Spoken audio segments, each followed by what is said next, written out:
तस्मै श्री गुरुवे नमः। त्वमेव माता च पिता त्वमेव बन्धुश्च सखा त्वमेव विद्या त्वमेव सर्वं मम देव देवाः।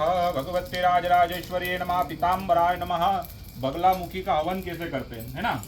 पहले अपन बगलामुखी का हवन करते हैं तो सर्वप्रथम बगलामुखी को प्रिय चीज है पीली सरसों। फिर उसके बाद आता है किसी की नजर लगी हो या किसी का दोष हो तो अपन लाल मिर्ची का हवन कर सकते हैं, ठीक है। फिर उसके बाद आता है बगलामुखी के बाद में आता है उसकी यक्षिणी। यक्षिणी को कौन सी चीज प्रिय चीज है?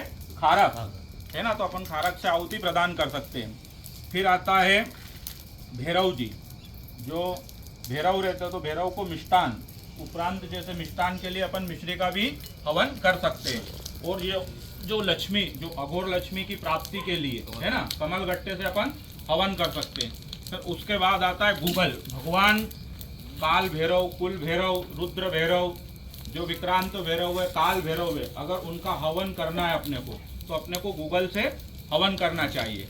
इससे हमको आरोग्यता की प्राप्ति होती है और हमारे जितने भी शत्रु है वो सभी शांत होते हैं। अब हर किसी को आकर्षण बहुत करवाते हैं, तो आकर्षण के लिए नमक से हवन होता है ना? तो इसमें ह्लीं बगलामुखी सर्वदुष्टा नाम वाचम मुखम पदम स्तंभ जिह्वाम कीला बुद्धिं विनाशा ह्लीं फट स्वाहा।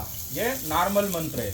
और यही साबर मंत्र अगर हम आकर्षण के लिए हवन करेंगे नमक से तो ह्लीं मल्या बगला भगवती महाक्रूरी महाकराली राजमुख बंधनम ग्राम मुख बंधनम सौर मुख बंधनम व्याघ्र मुख बंधनम सर्वदुष्ट बंधनम सर्वग्रह बंधनम सर्वशत्रु सर्व संकट सर्व अवरोध परस्पर विद्वेषवाय मारय खादय उच्चाटय मम प्रति मम परिवार प्रति आकर्षाय मोहाय अति शीघ्रम वशीकुरु हुम फट स्वाहा। जो अघोर आश्रम के द्वारा जो अघोर साबर मंत्र है वो नमक से अगर हम हवन करते हैं तो उससे आकर्षण बढ़ता है। तो आकर्षण बढ़ाने के लिए आप बगलामुखी अनुष्ठान में नमक से ऐसे आहुति प्रदान कर सकते हैं। जिस प्रकार जैसे हमारे ऊपर किसी का व्यापार व्यवसाय बंधा हो या किसी के ऊपर किसी की नजर दोष लगी हुई है तो उसके दोष की शांति के लिए जो विपरीत प्रत्यांगिरा होती है ना, जैसे किसी ने अपने ऊपर तंत्र किया तो हम उसका विपरीत करते हैं। विपरीत मतलब उल्टा, तो सामने वाले का भी अनर्थ नहीं हो और हमारा भी काम हो जाए। तो उसके लिए हम लाल मिर्च का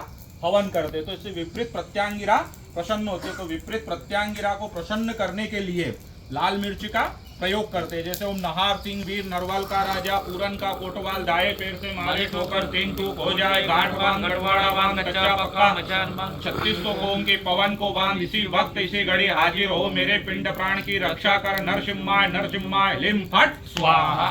फिर इसी प्रकार भगवती जो शमशान की देवी कौन सी है? काली माता। तो काली माता को ये रक्त बीज, जो रक्त चंदन होता है, रक्त लाल चंदन होता है, 9-10 मिनट है ना, रक्त चंदन होता है, तो इसका है ना हवन होता है। तो इसके लिए अगर किसी का व्यापार बंधा हुआ हो, व्यवसाय बंधा हुआ हो या कोई बीमार दुखी हो तो उसको गोली दवाई हम देते हैं फिर भी उसके ऊपर असर नहीं होता है।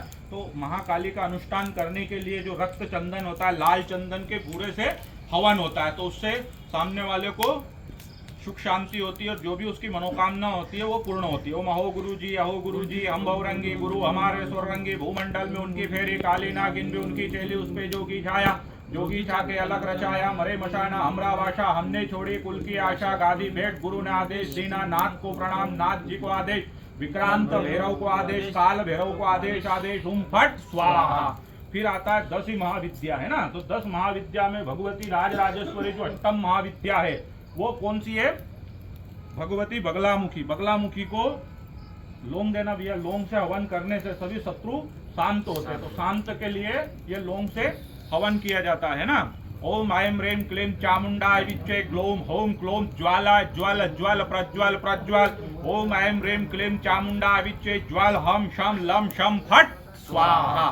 तो लौंग की हवन करने से भगवती राजराजेश्वरी महाकाली जो शमशान की देवी है वो प्रसन्न होती है और जो शमशान के भैरव है जो भूतनाथ भैरव वो भी प्रसन्न होते हैं। तो इस प्रकार बगलामुखी का अनुष्ठान करने में इन सभी सामग्रियों का समावेश करना। फिर उसके बाद में अघोर पद्धति द्वारा हवन करना।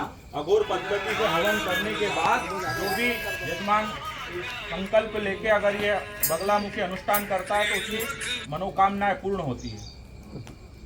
प्रार्थना पूर्वकम नमस्करोमि।